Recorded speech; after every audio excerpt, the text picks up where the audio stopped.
6:15. This is the Sri Lanka Broadcasting Corporation. Here is the news edited by Dulmin Samarasinghe and read by Indrani Senanayake. The headlines.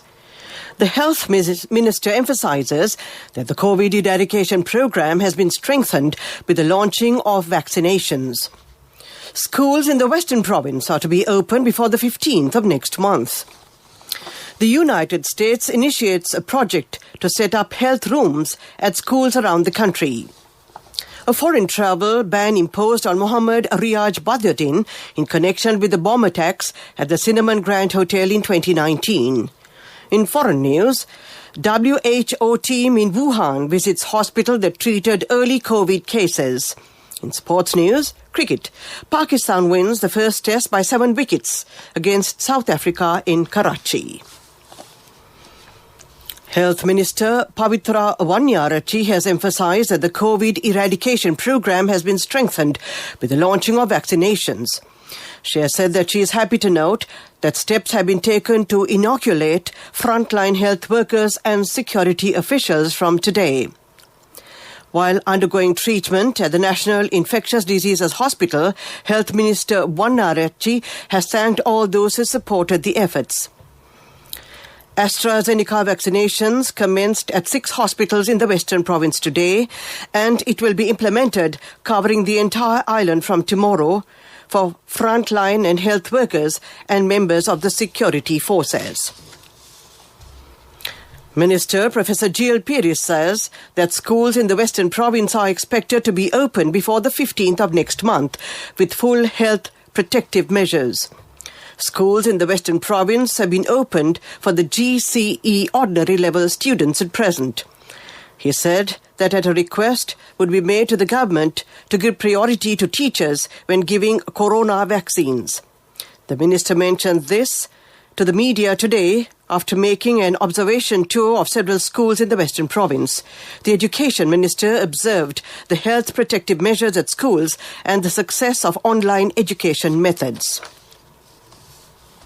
The United States has initiated a project to set up health rooms at 120 schools around the country to ensure basic precautionary measures against COVID-19. The U.S. Embassy said the project has been initiated in coordination with zonal and provincial education and health services authorities to support the health and well-being of thousands of Sri Lankan students. Located in Jaffna, Kilinochchi, Mullaitivu, Vavuniya, Trincomalee, Batticaloa, Ampara, Anuradhapura, Kandy, Monaragala and Gampaha, the health rooms will promote the well-being of students even after the COVID-19 pandemic ends. Students will be able to have their vision checked and access to other health services. The health rooms are supported through the U.S. government's development agency, the United States Agency of International Development. The U.S. ambassador to Sri Lanka, Elena B. Teplitz, said, "For more than 50 years, the United States Global Health Program has saved lives, protected people most vulnerable to disease, and promoted stable communities." Colombo Fort Magistrate Priyantha Liyanage imposed a foreign travel ban on Mohammad Riaz Badiuddin in connection with the bomb attack at Cinnamon Grand Hotel in 2019. He is the brother of MP Rishad Badiuddin. The travel ban was imposed on a request made by the CID filing a motion. The CID informed the court that the suspect, who was being questioned under detention orders, has been released at present. The CID also informed the court the progress of investigations will be notified and that the suspect was preparing to leave the country. This news comes to you from the Sri Lanka Broadcasting Corporation. We continue with local news. A new treatment building complex affiliated to the National Dangerous Drug Control Board at the Nava Digantaya Treatment and Rehabilitation premises was opened today under the patronage of Defence Secretary-General Kamal Gunaratne. It has been built with a donation from the chief incumbent of the Attanagalla Raja Mahaviharaya, the Venerable Dr. Pannila Anandathera. The technical and labour contribution has been provided by the Sri Lanka Navy for the newly constructed building. It is a part of the Treatment and Rehabilitation Centre at Nitambua and the Urapola under the National Dangerous Drug and Control Board, which will provide residential treatment facilities for 1,000 patients. A religious ceremony to invoke blessings on Prime Minister Mahinda Rajapaksa took place at the Abhayarama Temple in Narayanpeta. General Secretary of the Buddhabala Sena organisation, the Venerable Galgodatta Jnanasara Thera, conducted the religious practices.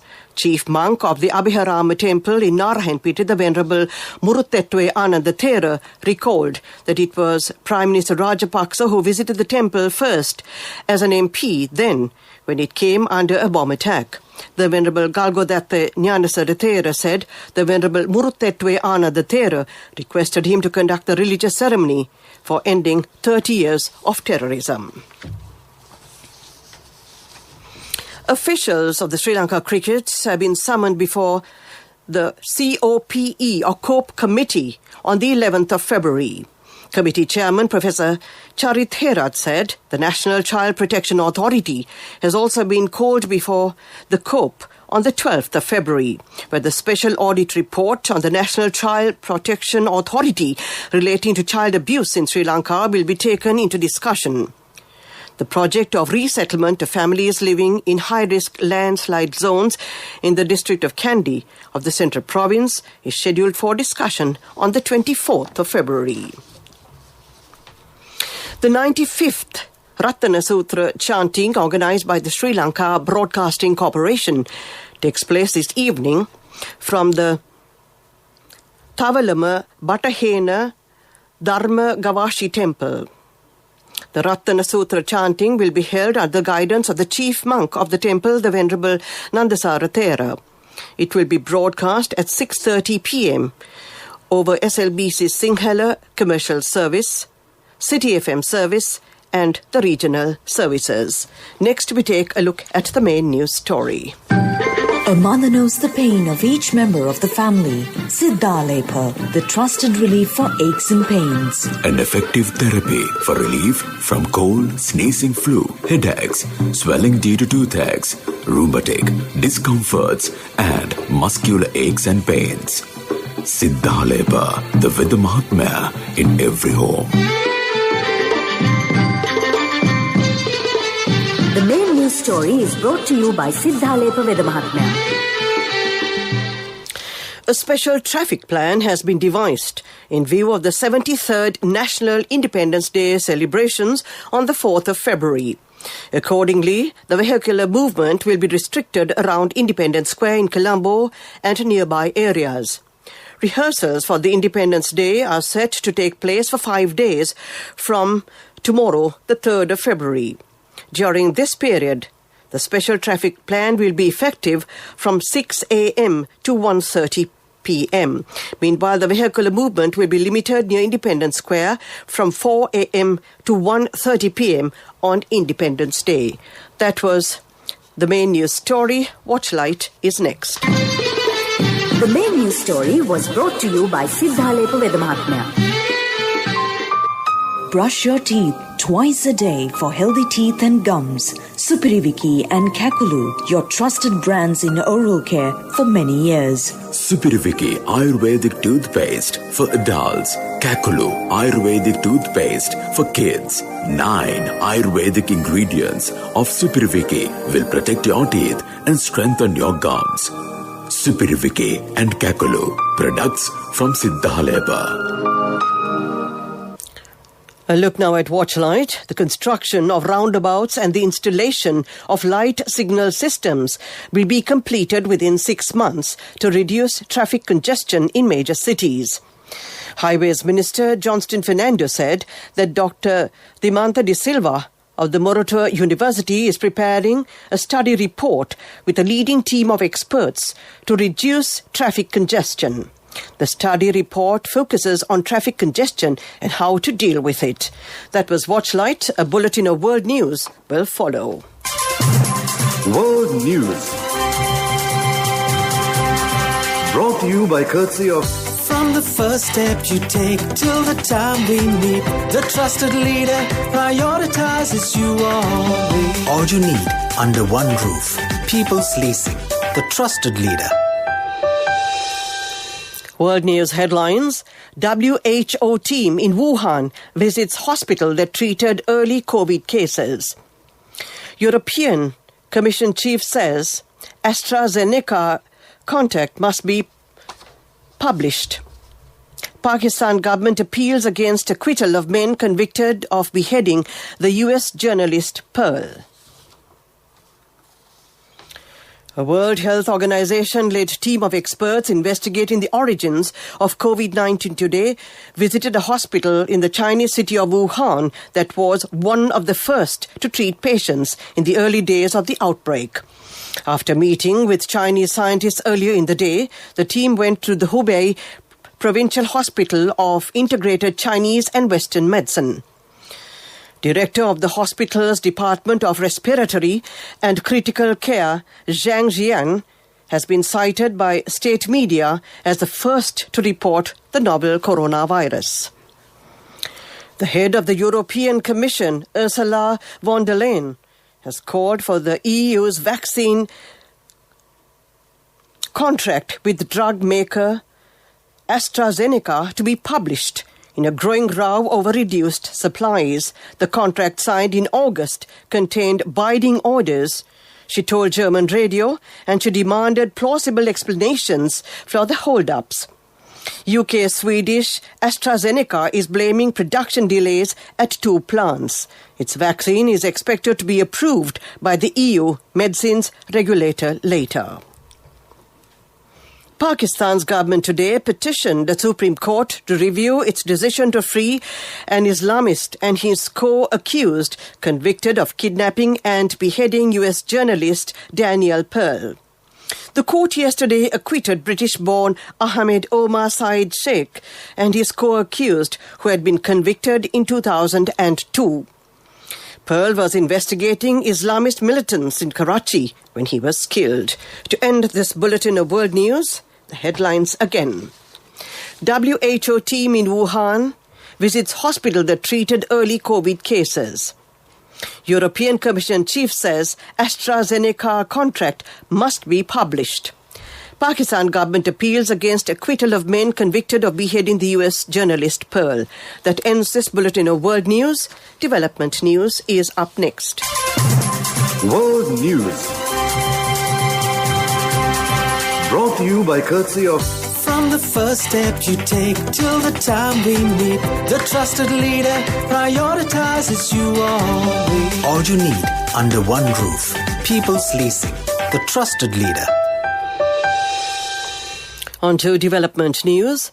The Urban Development Authority and the Colombo Municipal Council will develop the Kolpiti Market as the first one in the project to develop old markets in Colombo. At the request of the shop owners of the Kolpiti Market, a memorandum of understanding was signed recently between the Urban Development Authority and the Colombo Municipal Council for the development of the Kolpiti Market under a mixed development project to suit the present and future needs. That was development news. Next we take a look at sports news. Cricket. Pakistan won the first test by 7 wickets against South Africa in Karachi today. South Africa scored 220 in their first innings and 245 in their second innings. Pakistan scored 378 in their first innings. They won the match by scoring 90 for 3 wickets. Tennis. Australian Open tennis players have begun to leave hotel quarantine after completing their 14-day isolation about a week before the event starts. By Sunday, about 500 players will have been released from hotels in Melbourne and Adelaide. High-profile stars Novak Djokovic, Rafael Nadal and Serena Williams were among those allowed out today. Olympics. Japan's Olympic sponsors are scaling back advertising campaigns and delaying marketing events for this year's Summer Games. Concerned that public sentiment towards the event is souring amid a fresh wave of COVID-19. Sponsors also worry that organizers have not told them what contingency plans there are in case the pandemic derails the Games again this year. That was a look at sports news. Next we have business news. Contributory deposit of 1,000 rupees from NSB when your child enters grade 1. Open a Hapan Children's Service account for your kid today. Higher interest. Conditions apply. Business News. Sponsored by National Savings Bank. The safest place for your money. GAC Sri Lanka has welcomed the newest and largest addition to its fleet of support vehicles, the anchor handling Tung Yen. She joins the company's fleet of 12 vessels, which includes tugs and crew and supply boats. Her maneuverability and versatility enable GAC Sri Lanka to undertake the most complex option for the global clientele in accordance with the highest international standards. Yevin is part of the company's ambitious growth plan to meet the increasing demand for offshore services. That was Business News. Economic News is next. Business News. Sponsored by National Savings Bank. The safest place for your money. Contributory deposit of 1,000 rupees from NSB when your child enters grade 1. Open a Hapan Children's Service account for your kid today. Higher interest. Conditions apply. Economic News. Courtesy of... Hello, Puta. Did you land already? We're in transit and our flight got delayed. How is Shani? Poor thing with her pregnancy. Calm down, everything is sorted. Why, I have my LOLC World Card with me. We are at the VIP lounge. LOLC Finance Credit Cards. Fuel the goodness in you. The central bank is considering to make use of artificial intelligence and machine learning to assist their regulatory supervisory functions of licensed banks. The consideration to gradually shift from human involvement in its oversight and supervisory functions of banks' operations to a technology-based environment was necessitated by the prevailing COVID-19 pandemic. However, banks are required to upgrade their existing systems and processes to facilitate such an remote supervisory mechanism by the central bank. That was Economic News. Finally, we take a look at the weather report. Congratulations on your promotion. When will be our treat, huh? How about today? Oh no, I was just joking. It's fine. I have my LOLC credit card with me. Let's go out today. Introducing LOLC Finance Credit Cards. Fuel the goodness in you. And finally, the weather report. The Met Department says showers or thunder showers will occur at times in the northern, north-central, eastern and Uva provinces and in the Matale and Nuwara districts. Fairly heavy falls, about 75 millimeters, can be expected at some places in the northern, north-central and eastern provinces and in the Matale district. Showers or thunder showers will occur at several places. Fairly heavy falls above 50 millimeters can be expected at some places in the Sabaragamuwa province and in the Kalutara, Galle and Matara districts. Misty conditions can be expected in the western, central and Sabaragamuwa provinces during the morning. That was the weather report. To end tonight's news broadcast, we take a look at the headlines again. The Health Minister emphasises that the COVID eradication programme has been strengthened with the launching of vaccinations. Schools in the Western Province are to be open before the 15th of next month. The United States initiates a project to set up health rooms at schools around the country. A foreign travel ban imposed on Mohammed Riyad Badruddin in connection with the bomb attacks at the Cinema Grand Hotel in 2019. Foreign news, WHO team in Wuhan visits hospital that treated early COVID cases. And in sports news, cricket, Pakistan wins the first test by 7 wickets against South Africa in Karachi. That ends tonight's news broadcast, and your friend and mine is really busy on the other side, but I will be joining him in a little while, and we, the two of us, that is Victor Raj and myself, will be in great company until close of transmission at 10.